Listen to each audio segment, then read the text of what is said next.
The call forwarding function on your phone allows you to set up a divert on incoming calls. To access Call Forward, press on the Select button in the center of your navigation key. This will open the phone menu. Scroll down to the Call Features menu. Then press the OK soft key.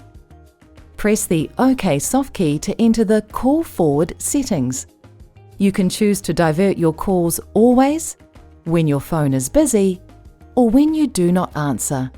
Select the call forward type that you would like to set, then press the OK soft key.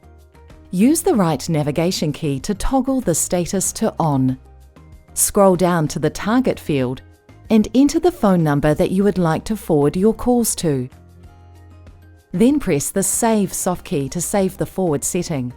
Note there will be a tick box next to the forward setting that is turned on. To turn off the forward setting, access the Call Forward menu and highlight the forward you would like to disable. Then press the OK soft key. Use the left navigation key to toggle the status to off.